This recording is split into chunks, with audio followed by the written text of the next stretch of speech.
Hello bachcho, let's read the question. The question says xenon crystallizes in the FCC lattice and the edge length of the unit cell is 620 picometer.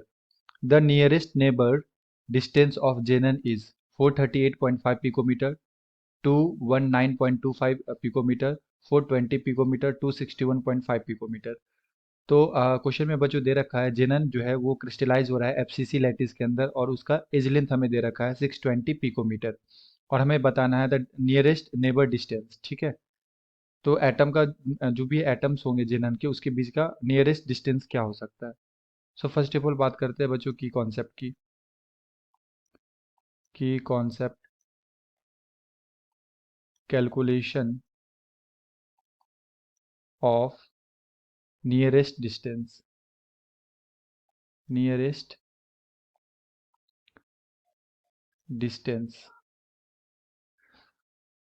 तो सबसे पहले हम लोग देखते हैं बच्चों face centre unit cell कैसा होता है। तो इस तरह से हमारे पास एक क्यूबिकल यूनिट सेल होते हैं एंड एफसीसी के अंदर क्या होता है कि जो भी एटम्स होते हैं वो फेस के सेंटर पे एंड कॉर्नर पे प्रेजेंट होते हैं। ठीक है, एटम्स कहाँ होता है बच्चों, कॉर्नर पे, corner as well as face centre, face centre. ठीक है, यानी कि इस तरह से कॉर्नर पे प्रेजेंट होते हैं। ये हमारा एटम है। ओके, एंड साथ में बच्चों फेस के सेंटर पे प्रेजेंट होगा, फेस का सेंटर। तो टोटल हमारे पास 6 फेस हैं। तो इस तरह से ये ऊपर वाला फेस हो गया, ये नीचे वाला, ये लेफ्ट एंड ये राइट, ये आगे का एंड ये पीछे वाला। ठीक है, तो इस तरह से एटम्स प्रेजेंट होते हैं एफसीसी स्ट्रक्चर के अंदर। तो नेक्स्ट नियरेस्ट डिस्टेंस क्या होगा बच्चों, जैसे ये हमारे पास जेनन का एटम है और ये फेस का सेंटर, तो सबसे नियरेस्ट डिस्टेंस तो यही होगा। ठीक है, इस डिस्टेंस को हम लोग क्या बोलेंगे, नियरेस्ट डिस्टेंस। तो ये जो डिस्टेंस आता है ये कितना आएगा बच्चों, तो अगर हम लोग देखें तो ये एक फेस हमारा डायगोनल है। ओके, हम लोग का ये क्या है बच्चों, फेस डायगोनल। अगर हम लोग इसे साइड निकाल लें तो इस तरह से है हमारा। ठीक है, ये डिस्टेंस हमें फाइंड आउट करना है, ये हाफ डिस्टेंस। तो ये कंप्लीट डिस्टेंस कितना आएगा, ये कंप्लीट डिस्टेंस आएगा बच्चों, ये अगर हमारा साइड ए है, ये ए है और ये भी साइड हमारा क्या है, ए है। ठीक है, और यहाँ पे 90 डिग्री आ जाएगा। तो ये ए और ये ए, तो ये कितना आ जाएगा, ये डिस्टेंस आ जाएगा बच्चों। ठीक है, लेट्स इसका नाम हम लोग दे देते हैं ए बी एंड सी।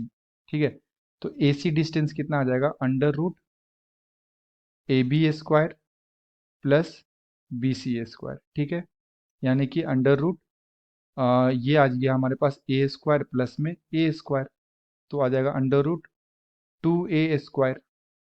तो यहाँ से हम लोग लिख सकते हैं √2a। तो ये AC डिस्टेंस हमारा आ गया √2a। बट अगर हम लोग देखें तो इसका एग्जैक्ट हाफ है। ठीक है, यानी कि ये जो एटम्स होंगे ना, इसका ये जो डिस्टेंस है, नियरेस्ट डिस्टेंस, ये एग्जैक्ट क्या है, हाफ है। तो इसे डिवाइड करना पड़ेगा हमें, लाइक इस तरह से इसे हम ई बोल देते हैं। ठीक है, तो EC डिस्टेंस क्या हो जाएगा बच्चों, EC डिस्टेंस हो जाएगा, ये AC का हाफ डिस्टेंस है, तो यहाँ पे लिख सकते हैं √2a/2। ठीक है, एंड ए हमें साइड लेंथ दे रखा है, ये है 620 पिकोमीटर। सो EC जो होगा, EC ये हमारा क्या होगा बच्चों, नियरेस्ट नेबर डिस्टेंस, और ये कितना आया है, ये आया है a√2/2। तो इसे हम लोग ऐसे लिख सकते हैं a√2, और 2 को लिख सकते हैं बच्चों √2 इंटू √2। ठीक है, √2 आ जाता है, तो √2 से √2 कैंसिल आ जाएगा, ये आ जाएगा हमारे पास a/√2। एंड ए का वैल्यू हमें दे रखा है 620 पिकोमीटर, डिवाइडेड बाई √2 1.414। तो यहाँ से जो हमारा EC डिस्टेंस आएगा ये कितना आ जाएगा, 438.47 पिकोमीटर, जिसको हम लोग लिख सकते हैं 438.5 पिकोमीटर।